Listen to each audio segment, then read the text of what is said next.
Baik, terima kasih atas waktu dan kesempatan yang diberikan kepada saya. Perkenalkan, nama saya Mardiana Ludes Delimui dengan NIM 210 106 0048, mahasiswi semester 4 kelas B.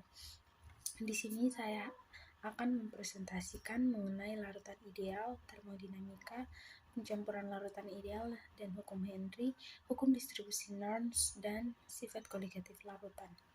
Jadi di sini yang akan kita bahas, yang pertama ada larutan ideal, yang kedua ada termodinamika pencampuran larutan ideal, hukum Henry, hukum distribusi Nernst, dan sifat koligatif larutan. Selanjutnya yang pertama yaitu larutan ideal. Konsep gas ideal seperti yang kita tahu bahwa kita telah pelajari pada mata kuliah kimia fisika 1, itu memegang peranan penting dalam termodinamika gas. Banyak hal dalam praktik yang diperlukan dalam pendekatan gas ideal. Dalam sistem yang menyimpang dari keidealan diuraikan dengan cara membandingkannya dengan keadaan ideal. Konsep yang mirip dengan gas ideal diartikan sebagai gas yang tidak mempunyai gaya interaksi antara partikel-partikel gasnya, sementara larutan ideal didefinisikan sebagai larutan yang mempunyai interaksi yang sama antara partikel-partikelnya. Misalnya untuk larutan dua komponen A dan B, gaya antar molekul antara A dan B, B dan B, serta A dan A semuanya sama dalam larutan ideal. Juga volume dan ukuran molekul masing-masing spesies adalah sama. Untuk larutan ideal, kecenderungan A untuk pergi ke fase uap sebanding dengan fraksi mol A. X atau XA dalam larutan dapat dilihat ada rumus 1.16. Dengan K, tetapan kesetimbangan, jika XA sama dengan 1, maka tekanan A sama dengan tekanan uap murni A. Dengan demikian, persamaan 1.16 ini berubah menjadi persamaan yang ada pada 1.17. Suatu larutan yang ideal didefinisikan sebagai larutan yang memenuhi hukum Raoult pada semua rentang konsentrasi. Keidealan dalam larutan menghendaki keseragaman atau kesamaan dalam gaya antar molekul dari komponen-komponennya, dan ini hanya dapat dicapai jika komponen-komponen tersebut sangat mirip sifat-sifatnya. Sebagai contoh adalah larutan sistem benzen-toluen yang kurva tekanan uap terhadap komposisinya dapat kita lihat pada slide. Dapat kita lihat pada slide atau pada gambar 1.4 yang ada pada slide ini. Di sini merupakan kurva tekanan uap terhadap komposisi untuk sistem benzen-toluen.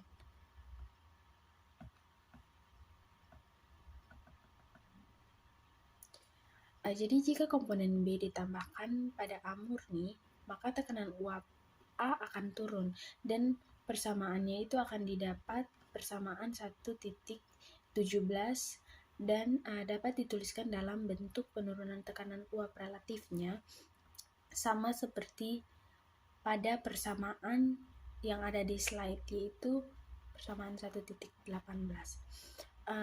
Persamaan 1.16 di atas di slide sebelumnya terutama berguna untuk larutan dengan zat terlarut yang tak mudah menguap atau involatil, dalam pelarut yang mudah menguap atau volatil, dan dimanfaatkan untuk menentukan massa molar terlarut.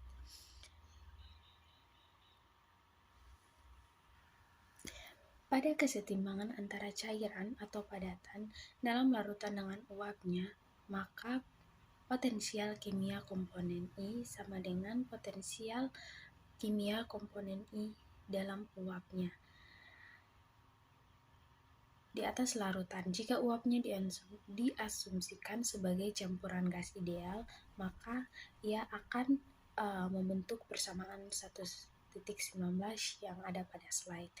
Kemudian dengan demikian, potensial kimia gas ideal pada keadaan standar pada suhu T dan tekanan standar atau P0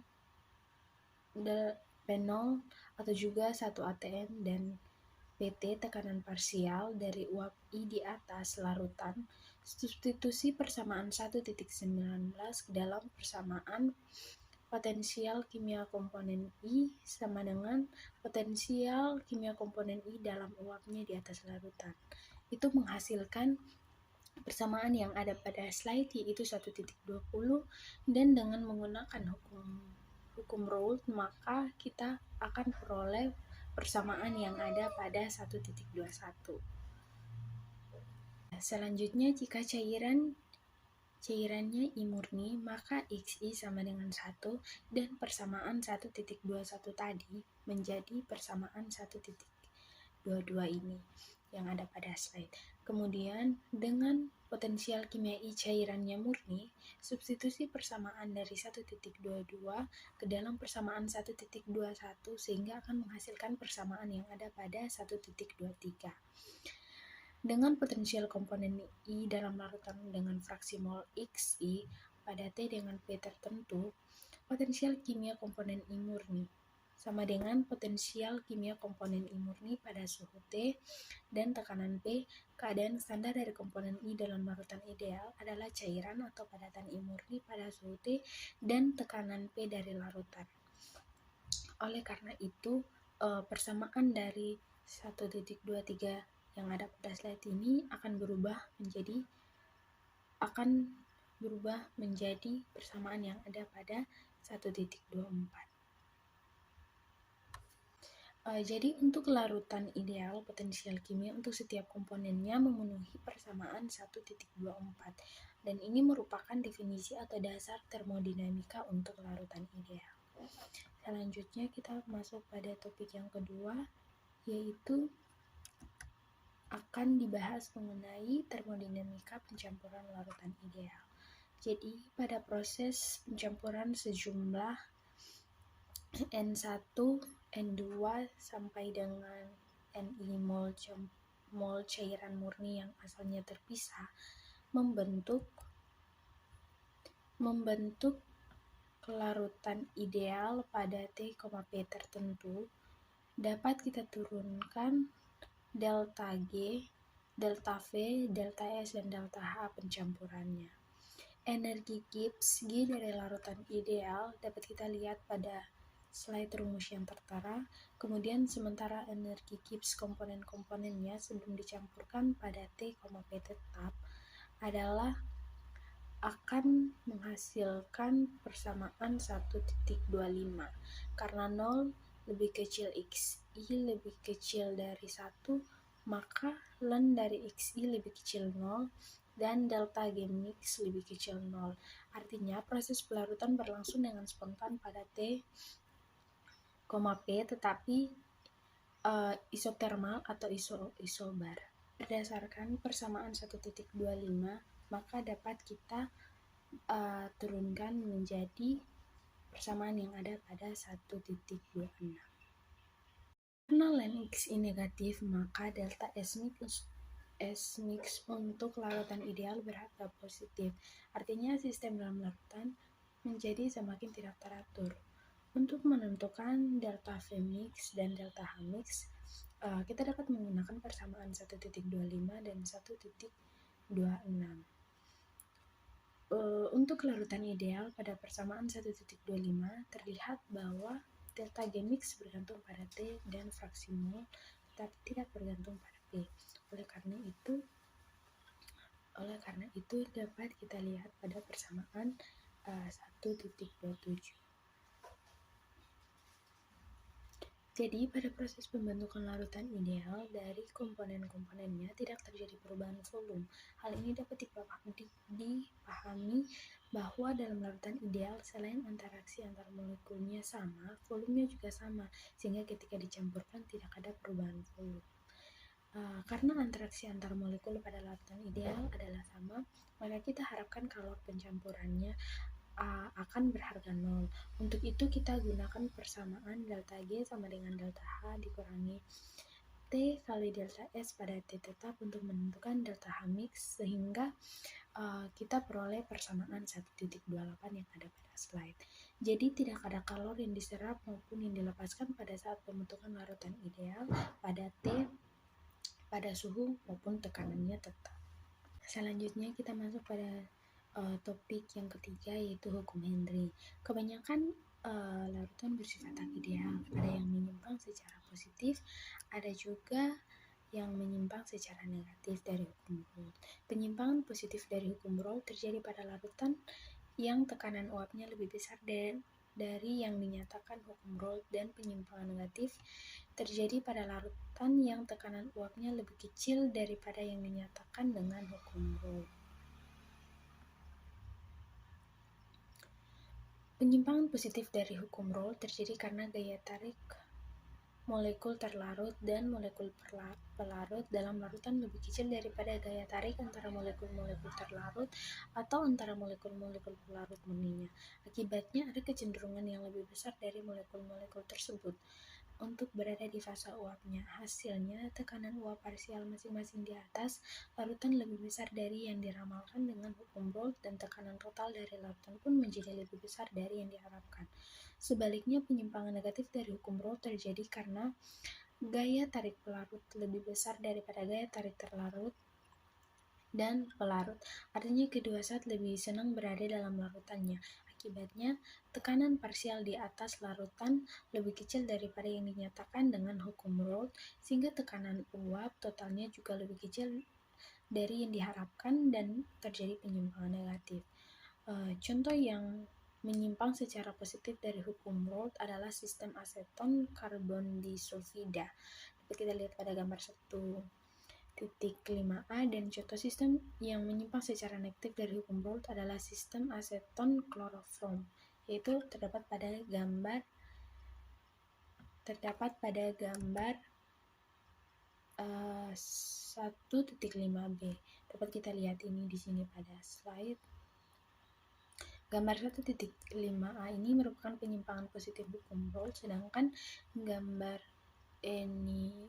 B ini merupakan penyimpangan negatif dari hukum Raoult.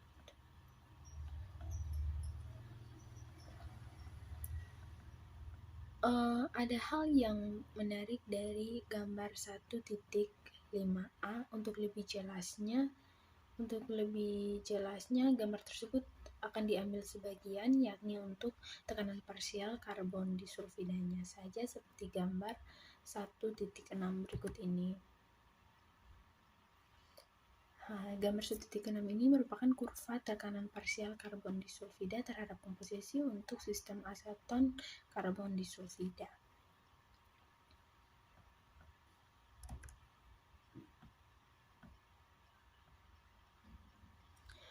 Jadi di daerah sekitar X CS2 sama dengan 1 ketika CS2 sebagai pelarut, kurva tekanan parsialnya mendekati garis hukum Raoult.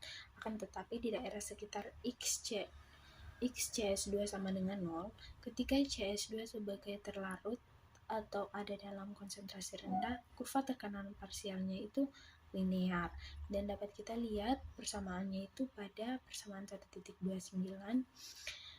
dengan KCS2 suatu tetapan. Kemiringan garis daerah ini berbeda dengan kemiringan hukum Raoult. Saat terlarut memenuhi hukum Henry, itu persamaan 1.29 dengan KCS2, tetapan hukum Henry untuk CS2. Jadi dari kurva tekanan uap tersebut dapat dinyatakan bahwa PCS2 sama dengan XCS2. Tekanan murni CS2 sekitar XCS2 sama dengan 1. Dan PCS2 sama dengan KCS2, XCS2 sekitar XCS2 sama dengan 0. Jadi nilai tetapan Henry untuk beberapa gas dalam air pada suhu 298 Kelvin dapat dilihat pada tabel 1.1. Tabel 1.1 tetapan Henry beberapa gas dalam air pada 25 derajat Celcius dapat dilihat pada slide yang tertera. Dalam beberapa referensi dapat kita lihat bahwa untuk K digunakan satuan tekanan pangkat -1 seperti torr pangkat -1 atau ATM pangkat -1. Untuk kasus seperti ini, hukum Henry yang dinyatakan dengan PJ sama dengan KJ kali XJ dapat diubah menjadi PJ sama dengan 1 per KJ kali XJ dengan KJ sama dengan 1 per KJ. Jadi KJ yang mempunyai satuan tekanan dapat diubah menjadi KJ dengan satuan tekanan pangkat min 1, sehingga XJ dari kedua persamaan tersebut tidak mempunyai satuan.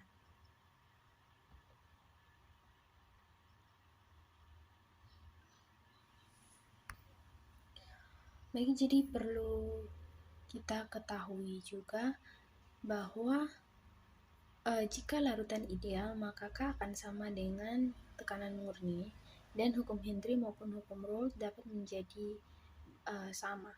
Untuk sistem yang mengalami penyimpangan negatif dari hukum Raoult seperti pada sistem aseton kloroform yang ada pada slide sebelumnya di gambar 1.5b, tekanan uapnya mempunyai nilai minimal yang letaknya di bawah tekanan uap murni masing-masing komponen. Untuk sistem ini, garis hukum Henry juga terletak di bawah garis hukum Raoult.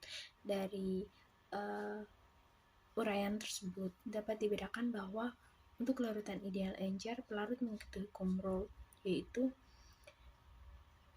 PI sama dengan XI kali tekanan murni I, atau hukum Raoult jangan tertukar dengan persamaan Dalton, yaitu PI sama dengan XI kali P dengan XI sama dengan fraksi mol komponen I di fasa uap, P sama dengan tekanan total. Dan pelarut mengikuti hukum Henry, yaitu PJ sama dengan KJ kali XJ. Perlu kita tahu juga bahwa hukum Raoult dan hukum Henry, XI adalah fraksi mol pelarut dan dalam larutan, dan XJ adalah fraksi mol terlarut juga dalam larutan. Hukum Henry biasanya dihubungkan dengan kelarutan gas dalam cairan. Akan tetapi sebenarnya hukum Henry dapat boleh digunakan untuk larutan-larutan yang mengandung zat terlarut bukan gas volatil. Selanjutnya itu dapat kita lihat pada slide berikut, yaitu contoh soal. Contoh soal di sini di bunyi soalnya itu pada 25 derajat Celcius, koefisien distribusi dari H2S di antara air dan benzen didefinisikan sebagai yang tertera pada slide. Di situ tentukan volume total benzen yang diperlukan untuk mengekstraksi 90% H2S dan 1 liter larutan H2S 0,1 molar dalam air dengan A yaitu 1 kali pengerjaan ekstraksi dan B 3 kali ekstraksi dengan setiap ekstraksi menggunakan volume benzen yang sama. Jadi yang rencana penyelesaiannya itu yang pertama analisis soal. Jadi pada soal ini diketahui PCO2 sama dengan 350 kali 10 pangkat 6 atm, T-nya sama dengan 250 K. Yang ditanyakan yaitu X dari CO2. Yang kedua, untuk rencana penyelesaian dapat kita lihat di sini PCO2 sama dengan PCO2 XCO kali XCO2 atau XCO2 sama dengan PCO2 dibagi dengan KCO2. Untuk datanya KCO2 sama dengan 1,24 kali 10 pangkat 6 torr. Ini diambil pada tabel yang tertera pada slide sebelumnya. Itu menghasilkan sama dengan 1,24 kali 10 pangkat 6 dibagi dengan 760 atm. Kemudian untuk XCO2-nya sama dengan mol CO2 dibagi dengan N, dengan N itu sama dengan mol total. Karena kelarutan gas-gas di udara sangat kecil, maka N itu sebanding dengan NH2O. XCO2 sebanding dengan NCO2 dibagi dengan NH2O.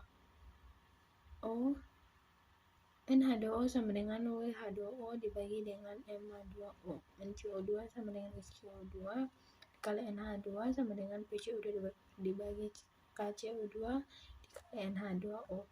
Untuk perhitungannya, NH2O sama dengan 1000 gram dibagi dengan 18 gram per mol. Karena dicari mol, maka massa dibagi dengan molekul relatif atau massa atom relatif. NCO2 sama dengan 350 kali 10 pangkat min 6 atm dibagi dengan 1,4 kali 10 pangkatan min bagi 760 atm dikalikan dengan 1000 gram dibagi 18 gram per mol sehingga menghasilkan 1,19 kali 10 pangkat min 5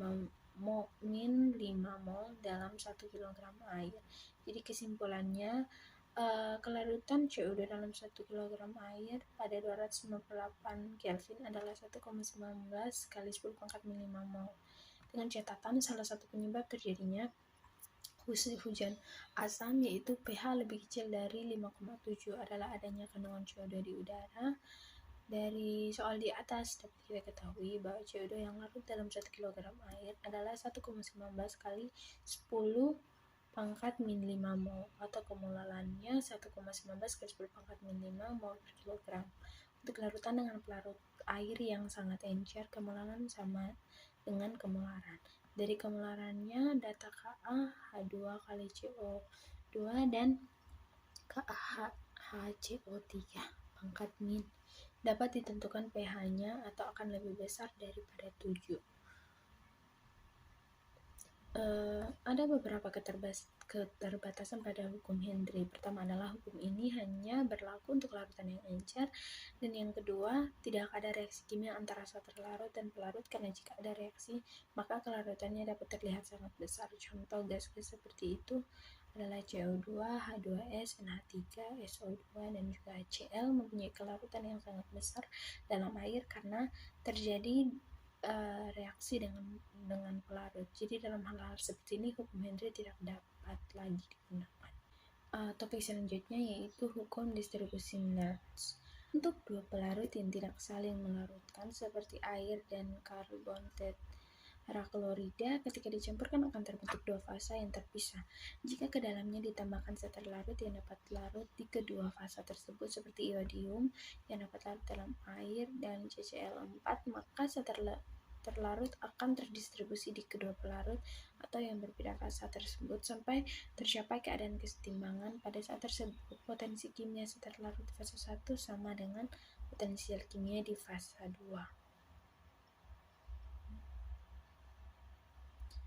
Jika kedua larutan encer ideal, maka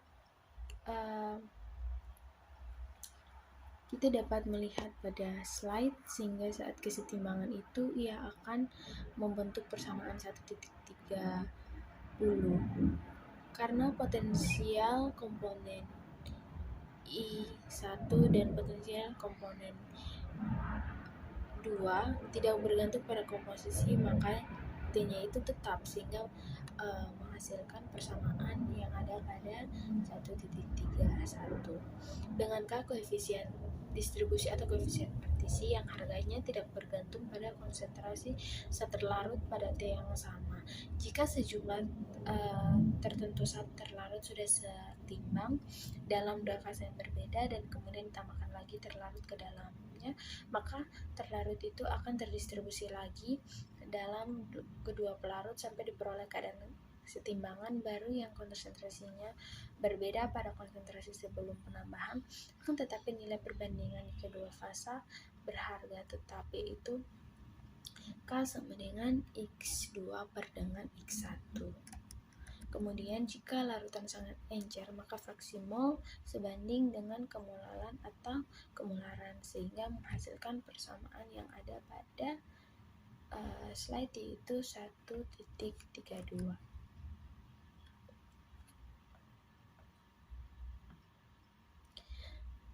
Dengan aksen dan kadar aksen tidak bergantung pada konsentrasi di kedua fasa.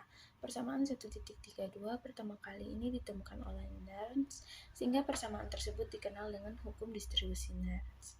Perlu kita tahu bahwa hukum ini hanya berlaku bagi spesies molekul yang sama di kedua larutan.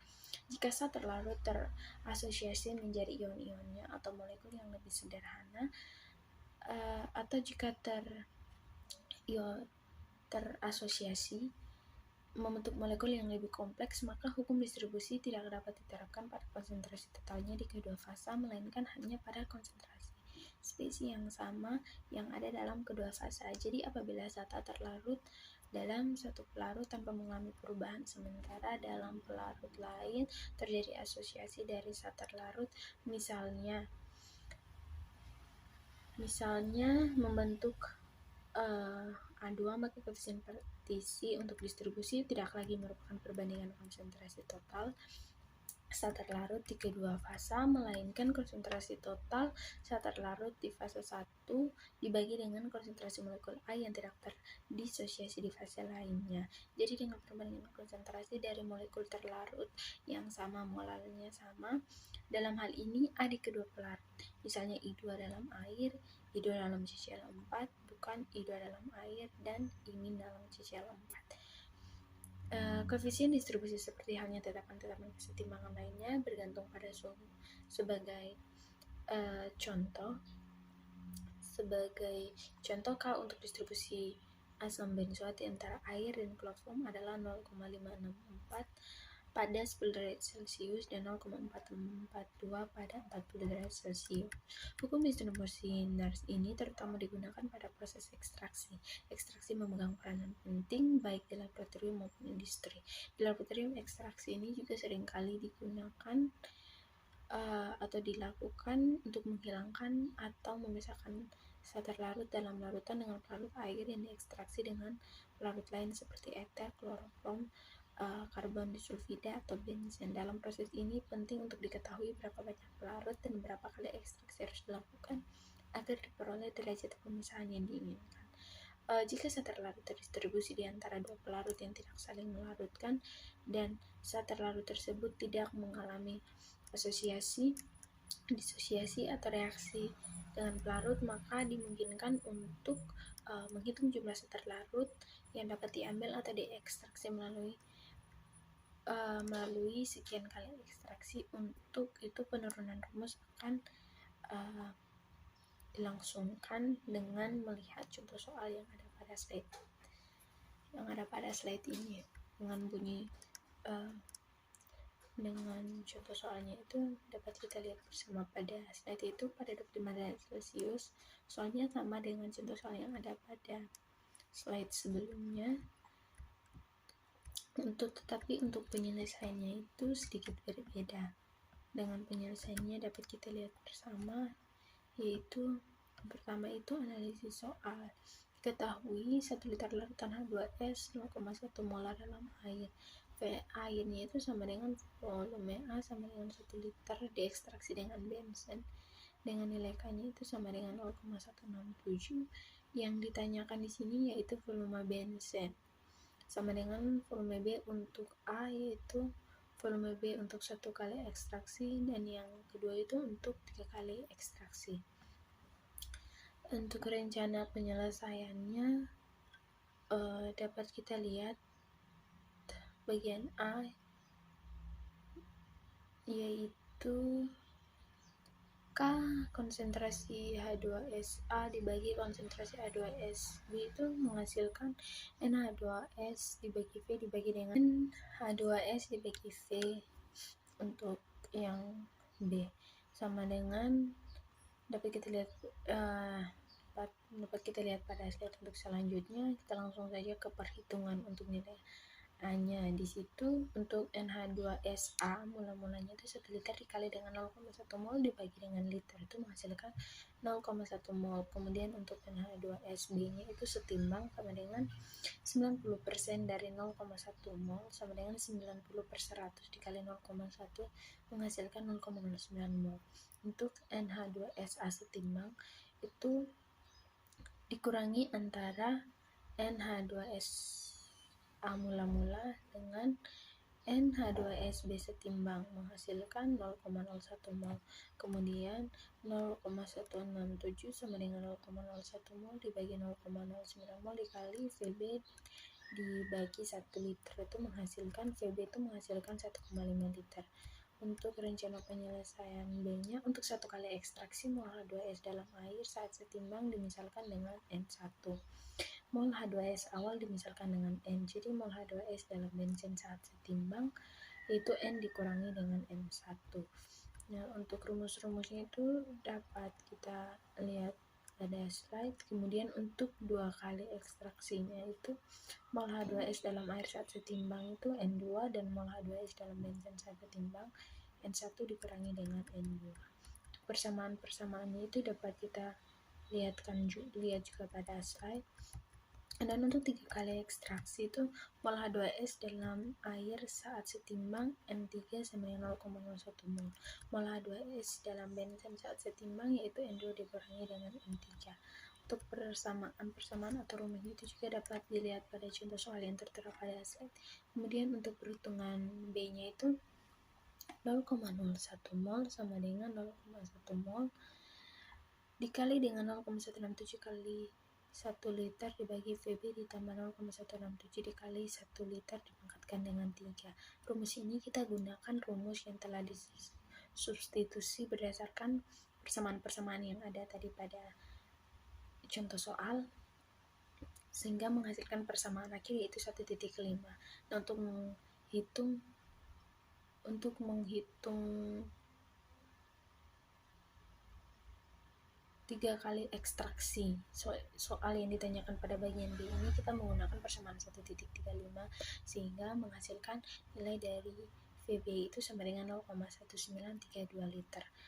Untuk volume total bensinnya yaitu 3 dikali VB sama dengan 3 dikali dengan 0,1932 liter itu menghasilkan 0,579 liter. Jadi untuk mengekstraksi sejumlah H2S yang sama 90% H2S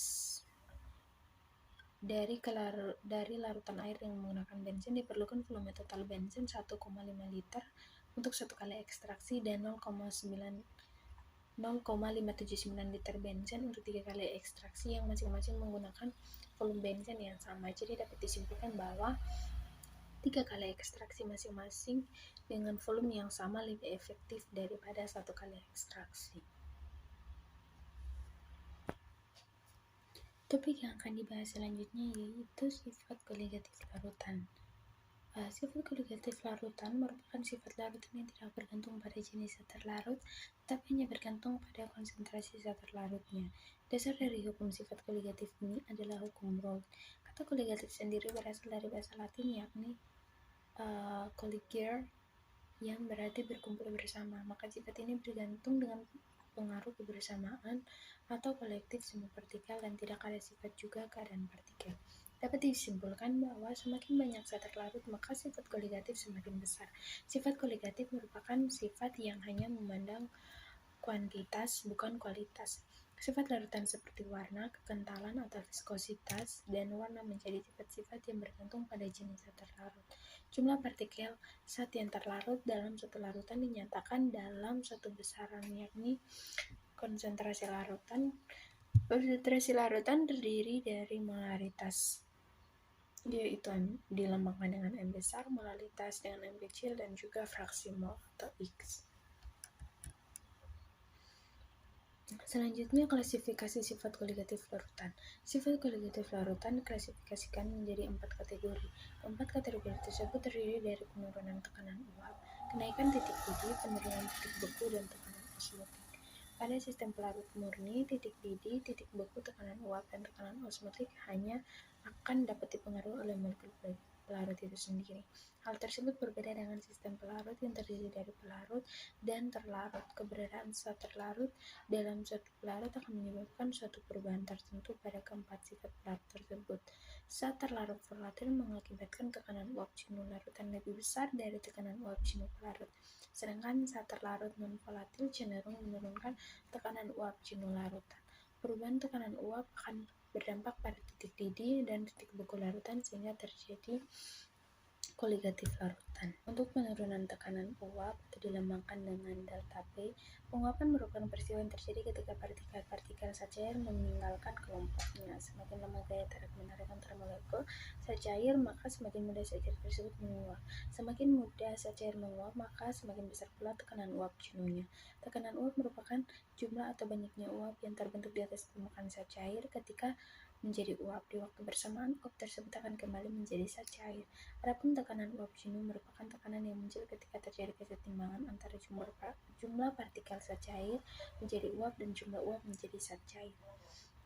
Hukum Roth juga dapat dirumuskan dengan delta P sama dengan Xt dikali dengan tekanan murni. Jika tekanan uap larut di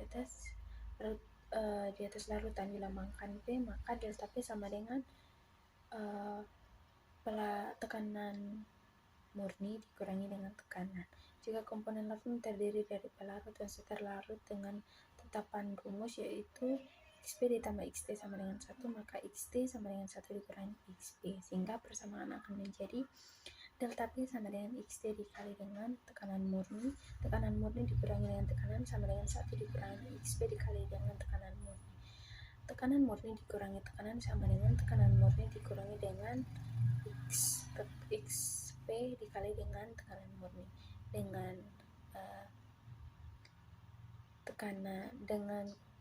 keterangannya itu, delta P itu merupakan penurunan tekanan uap dilambangkan dengan rumus mmHg, kemudian XP itu fraksi mol pelarut dan XT itu fraksi mol terlarut. P0 itu tekanan uap jenuh atau pelarut murni, dan P itu tekanan uap larutan, sama-sama dilambangkan dengan mmHg. Kemudian ada kenaikan titik didih yang dilambangkan dengan delta Tb. Titik didih zat cair merupakan suhu tetap. Ketika zat cair mendidih pada suhu itu, tekanan uap zat cair sama dengan tekanan udara di sekitarnya. Hal tersebut mengakibatkan munculnya penguapan di seluruh bagian zat cair. Titik didih zat cair diukur dengan tekanan 1 atmosfer. Faktanya, titik didih larutan selalu lebih tinggi dari titik didih pelarut murninya. Hal tersebut disebabkan oleh adanya partikel-partikel zat terlarut dalam suatu larutan menghalangi peristiwa penguapan partikel-partikel pelarut. Oleh sebab itu, penguapan partikel-partikel pelarut membutuhkan energi yang lebih besar. Adapun kenaikan titik didih disebut perbedaan titik didih larutan dengan titik didih pelarut murni. Kenaikan titik didih dilambangkan dengan delta Tb. Untuk rumusnya yaitu delta Tb sama dengan Tb larutan dikurangi dengan Tb pelarut. Delta Tb sama dengan Tb dikurangi dengan Tb murni. Secara umum, semakin banyak zat yang terlarut dalam larutan, maka kenaikan titik didih akan semakin besar, sehingga persamaan untuk menentukan perubahan titik didih sebanding dengan hasil kali molalitas dengan nilai Kb pelarut, sehingga dapat dirumuskan delta Tb sama dengan M dikali Kb dengan keterangan Tb larutan itu titik didih larutan dalam satuan derajat Celcius, kemudian Tb pelarut atau Tb0 itu titik didih pelarut dilambangkan juga dengan derajat Celcius. Delta Tb itu kenaikan titik didih dengan satuan derajat Celcius, M molalitas larutan dengan satuan molar, dan Kb itu tetapan kenaikan titik didih molar atau dengan satuan derajat Celcius per mol. Yang ketiga itu ada penurunan titik beku atau dilambangkan dengan delta Tf. Jadi titik beku larutan merupakan suhu ketika tekanan uap cairan sama dengan tekanan uap padatannya, atau titik yang mana air mulai membeku. Titik beku normal suatu saat adalah suhu ketika saat meleleh atau membeku pada tekanan 1 atmosfer atau keadaan normal. Titik beku pelarut mulai akan menurun ketika suatu zat terlarut ditambahkan pada suatu pelarut murni. Hal ini disebabkan oleh adanya molekul pelarut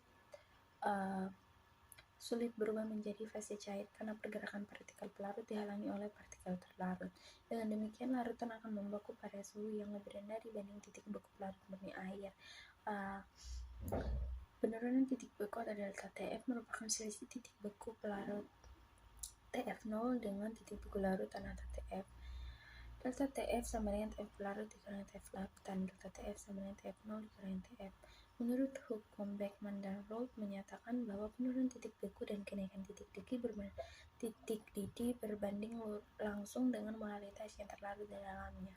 Untuk rumusnya itu delta Tf sama dengan M dikali Kf dengan keterangan Tf larutan itu titik beku larutan dengan satuan derajat Celcius, Tf pelarut itu titik beku pelarut dengan satuan derajat Celcius, delta Tf yaitu penurunan titik beku atau derajat Celcius, M itu molalitas larutan dengan satuan molar, dan Kf itu tetapan penurunan titik beku molar dengan satuan derajat Celcius per molar. Kemudian yang berikut itu ada tekanan osmotik. Peristiwa osmosis merupakan proses perpindahan molekul pelarut dari satu larutan encer ke larutan yang lebih pekat, atau dari satu pelarut murni ke suatu larutan melalui selaput mealbil. Keberlangsungan peristiwa osmosis akan terus terjadi sampai suatu kesetimbangan atau hingga kedua larutan isotonis tercapai. Hal tersebut ditandai dengan berhentinya perubahan volume larutan.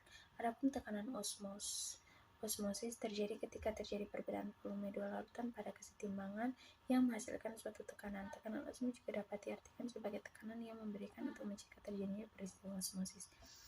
Adapun menurut Van Hoff, tekanan osmosis merupakan larutan encer yang dapat dikalkulasikan dengan rumus yang serupa dengan persamaan gas ideal, yaitu PCV sama dengan nRT atau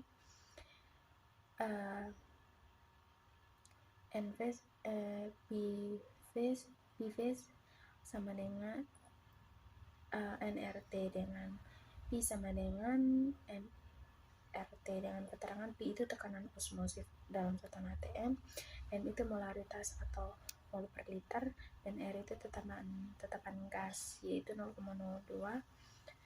atm kali liter per mol Kelvin. Kemudian ada T itu suhu dengan satuan Kelvin, N itu mol terlarut atau mol, dan V itu volume larutan dengan satuan liter atau mililiter. Yang berikut dapat kita lihat contoh sifat koligatif pada slide.